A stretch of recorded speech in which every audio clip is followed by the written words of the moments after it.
नमस्कार, मैं रजनीश और आप देख रहे हैं अपना बिहार एंड झारखंड। आइए सबसे पहले नजर डालते हैं आज के हेडलाइन पर। गोपाल मंडल ने दिया एक बार फिर बयान। अपने मुख्यमंत्री पूर्व रूपेण प्रधानमंत्री के दावेदार, दूसरा कोई चेहरा नहीं। जिले के प्रभारी मंत्री ने किया बैठक, बाढ़ राहत की तैयारियों का लिया जायजा। सुल्तानगंज के कासिमपुर चौक के समीप गांव के दबंगों ने की घर में घुसकर मारपीट व जान मारने की दी धमकी, घायल को मायागंज किया गया रेफर। भागलपुर डाक अधीक्षक ने कहा, डाक विभाग समय पर राखी भेजे जाने को लेकर है कटिबद्ध। आइए अब खबरों को जानते हैं विस्तार से। अपने मुख्यमंत्री पूर्ण रूपेण प्रधानमंत्री के हकदार, ऐसा कहते दिखे गोपालपुर विधायक नरेंद्र कुमार नीरज उर्फ गोपाल मंडल। अपने बिगड़ैल बोल को लेकर सुर्खियों में रहने वाले सबसे अधिक चर्चित चेहरा गोपालपुर विधायक गोपाल मंडल आज फिर सुर्खियों में छाए रहे। मीडिया से बात करते हुए उन्होंने कहा कि बीते दिनों उपेंद्र कुशवाहा जो बिहार दौरा में निकले हुए हैं, इस क्रम में वह भागलपुर जो आए, उनका मकसद सिर्फ कुशवाहा को एकत्रित करना ही दिखा। सम्राट चौधरी पर भी उन्होंने तंज कसते हुए कहा कि वह कभी एक पार्टी में स्थिर रह ही नहीं सकते, इसलिए उनकी कोई बात करना ही बेकार है। हमारी जदयू पार्टी बहुत जल्द एक नंबर पर होने जा रही है। 15 साल हम लोगों ने अच्छे से कार्य किया है और उम्मीद है कि एक नंबर पार्टी बनकर आगे भी हम लोग यूं ही जनता का मन जीतते रहेंगे। बहुत मजबूती से हम लोग एक नंबर पौधान पर दिखेंगे। साथ ही उन्होंने यह भी कहा कि हमारे मुख्यमंत्री पूर्ण रूपेण प्रधानमंत्री पद के दावेदार हैं और वह बहुत कुशल राजनेता है, इसलिए वह अच्छे से देश को चला सकते हैं। उन्होंने मीडिया से बात करते हुए यह भी कहा कि वर्तमान के प्रधानमंत्री माननीय नरेंद्र मोदी बहुत अच्छे हैं, परंतु हमारे नीतीश कुमार भी उनसे कम नहीं हैं। वहीं दूसरी ओर स्मार्ट सिटी को लेकर उन्होंने कहा कि बहुत जल्द शहरवासियों को स्मार्ट सिटी का काम दिखने लगेगा। अभी 4 साल हुए हैं, धीरे धीरे काम चल रहा है, परंतु काम रुका नहीं है। कोई भी काम अचानक से नहीं हो पाता है, इसलिए शहरवासियों को धैर्य बनाए रखने की जरूरत है। वहीं मीडिया के लोगों से ने उनसे कहा कि कहीं यह नगर निगम के चुनाव के समय तो तुल नहीं पकड़ेगा, यह कम है। तभी जवाब में गोपाल मंडल ने कहा कि छोटे मोटे नगर निगम के चुनाव से स्मार्ट सिटी को कोई असर नहीं होने वाला है। एमपी एमएलए की चुनाव हो तो एक अलग बात है। सम्राट चौधरी के बयान पर है, जो उन्होंने कहा है कि एनडीए गठबंधन चलाना चुनौतीपूर्ण है, क्या लगता है सर? कहीं चुनौतीपूर्ण नहीं है। ये 15 साल चला के चौथा टर्म ही चला रहे हैं हमारे आदरणीय नीतीश कुमार। इनके समय काल में कोई अप्रिय बात नहीं हुआ है, किसी से नहीं, और हमारे तरफ से जदयू की तरफ से कोई पार्टी गठबंधन का शिकायत नहीं है। अब सम्राट चौधरी क्या है नहीं है, कभी इस दल में, कभी उस दल में, कभी यहाँ, कभी उनको लगता है उपेंद्र कुशवाहा आने के बाद अरे कुशवाहा तो कवर कर गया, वो लगता है उनको, इसलिए बोलता है कि ये गठबंधन नहीं चल सकता। गठबंधन बढ़िया से चलेगा। आदरणीय नीतीश कुमार 5 साल के लिए मुख्यमंत्री रहेंगे, इसमें किंतु सर उपेंद्र कुशवाहा जी का कहना है नीतीश कुमार पीएम मटेरियल है, क्या कहना है? सही ये बात है कि यहाँ बैठे हुए हैं, कमजोरी को कोई कहीं है, पीएम मटेरियल ही है। पीएम तो उनको बनना ही चाहिए। कौन है बनने वाला इस देश के अंदर? किसी को बता दीजिए, कोई नहीं बनने वाला है। भले बन के प्रधानमंत्री अच्छे बने हैं, काम कर रहे हैं, लेकिन इनका भी ज़रूरत है एक बार। क्या लगता है पीएम बन के बिहार का विकास कर पाएंगे? पीएम बनने के बाद कहाँ का विकास नहीं लोग करते हैं। आप प्रधानमंत्री चाहेंगे जिस राज्य को सराबोर करना, कहने का मतलब जितना फंड दे सकता है बिहार को देगा। पीएम मटेरियल अगर नीतीश कुमार हैं तो फिर सीएम मटेरियल कौन? सीएम मटेरियल जब पीएम बनने के लिए जाएंगे तो सीएम कुर्सियाँ छोड़ के किसी को सौंप के जाएंगे। कौन होंगे चेहरा? कौन उम्मीदवार? कोई तो ये तो नहीं कह सकते। चेहरा तो आप लोगों को दिखाई पड़ रहा है, जो आए जी आने वाले भविष्य में जी वो एक नंबर पर रहेगा। जदयू में कोई ऐसा चेहरा है क्या? अरे जदयू में तो पार्टी में नहीं आया, देखे ना, तो पूछते हैं, निकलवाते हैं। आप लोग तो बढ़िया से जानते हैं। आए हम मृदंग में जाने के लिए उपेंद्र कुशवाहा की जगह पकड़ेंगे ना। आने वाले समय में भविष्य उज्जवल होगा और बिहार का पूर्ण रूप से, पहले तो हमारे मुख्यमंत्री, हमको बोलना नहीं चाहिए, आपको पूछना नहीं चाहिए, आदरणीय मुख्यमंत्री नीतीश कुमार हट जाएंगे तब न कोई बनेंगे। तो स्मार्ट सिटी में आके कैसा लग रहा है सर आपको? क्या smart city? Bhagalpur smart city में आप कभी पाँव रखे हैं, कैसा महसूस कर रहे हैं? अरे स्मार्ट सिटी का तैयारी चल रही है। 4 साल हो गया। 4 साल हो गया सर। होने का हो जाएगा। जी एक दिन में विकास थोड़ा होता है। उजरे हुए बिहार को सजाने में कितना समय लगा? अब बिगड़े हुए भागलपुर को स्मार्ट सिटी बनाने में समय लगेगा। ऐसा तो नहीं सर, चुनाव आएगा फिर तब फिर संभाला जाएगा इसको का? वोट बैंक के लिए। नहीं वो काम चुनाव है नगर निगम की। वो तो है, नगर निगम तो छोटा चुनाव है, इससे क्या मतलब है? इस चुनाव से क्या मतलब है? एमपी का चुनाव है तो कुछ बात कीजिए।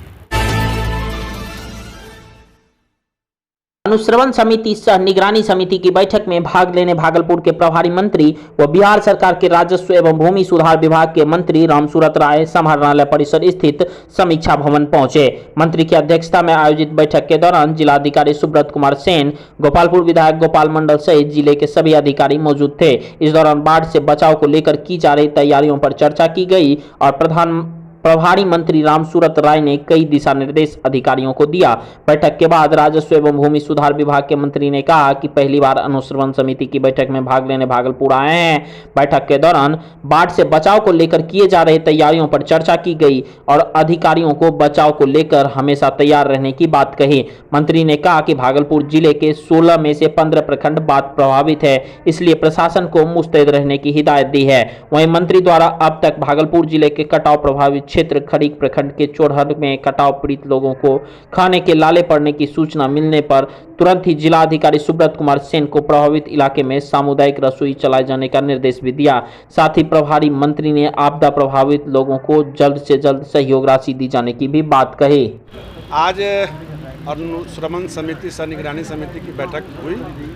जिला प्रभारी होने के नाते आज पहला बार मौका मिला है। भागलपुर की धरती पर भागलपुर की जनता को मैं नमस्कार करता हूं, धरती का वंदन करता हूं। आज मुख्य रूप से जो हमारे इस सभी अंचलों में 16 प्रखंड है, जिसमें 15 प्रखंड में बाढ़ प्रभावित इलाका है, सभी जगह समीक्षा किया गया है और बाढ़ के समय जो उचित होना चाहिए व्यवस्था, फ्लड फाइटिंग का व्यवस्था, नाव का व्यवस्था, पॉलिथीन सीट का व्यवस्था, सारी व्यवस्थाओं का मैंने ऑनलाइन भी पिछले बार 9 तारीख यानी 6ठा महीना में हमने बैठक किया था और आज फिजिकली बैठक हुआ है। कोरोना काल के कारण बैठक नहीं हो पा रहा था। संतोषप्रद जानकारियाँ मिली हैं और जहाँ जहाँ माननीय सदस्यों ने कुछ समस्या बताया है वो डीएम ने अपने नोटबुक में लिखा है और सब जगह उस काम को करवाने का प्रयास किया जाएगा। कटाव एक प्राकृतिक आपदा है, कटाव हो रहा है लेकिन सरकार उस पर चिंतित है। बचाने का भी कई एक जगह काम हुआ। माननीय विधायक शैलेंद्र जी ने बताया कि वहाँ पर बचाव भी हुआ है। जहाँ भी स्थापित हो रहे हैं उन लोगों को मैं बैठाने का और व्यवस्था करने का प्रयास कर रहा हूँ।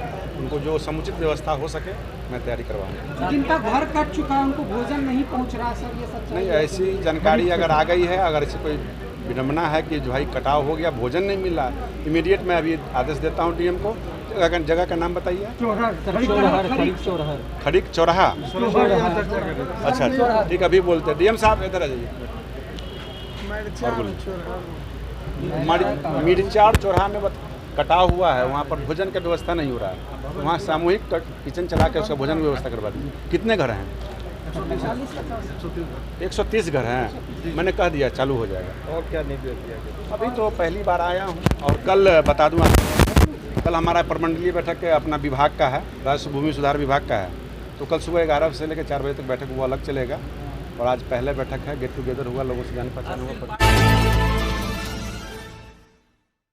भागलपुर सुल्तानगंज थाना क्षेत्र के कासिमपुर चौक के समीप गांव के दबंगों ने गांव के ही लोगों को मारपीट करते हुए जान से मारने की धमकी दी है। वहीं इस मामले में पीड़ित प्रेमलाल मंडल ने बताया कि गांव के दबंग औरंगजेब, शोएब, तिलोड़ी, बोगो, पिता खल्लो, मोहम्मद मिकाइल, मोहम्मद इब्राहिम उर्फ भूटो सहित 10 अज्ञात लोगों ने घर में घुसकर पूरे परिवार के साथ लाठी डंडा व देसी कट्टा के साथ मारपीट करने लगा और जान मारने की धमकी भी दी। इसको लेकर पूर्व में भी शराब पीकर घर के पास गाली गलौज व अभद्र व्यवहार, अश्लील बात करता हो रहता है। इसी बात को मना करने पर गांव के दबंगों ने लाठी डंडा व देसी कट्टा के साथ घर में घुसकर सभी लोगों को परिवार सहित घर के परिजनों के साथ मारपीट करने पर, जिसमें प्रेमलाल मंडल और उनके परिवार सहित 25 गंभीर रूप से घायल हो गए हैं, जिसका इलाज रेफरल अस्पताल में कराया गया। डॉक्टर ने गंभीर रूप देखकर मायागंज भागलपुर रेफर कर दिया। इस घटना की जानकारी स्थानीय पुलिस प्रशासन को लिखित आवेदन देकर जान माल की सुरक्षा का गुहार लगाया गया।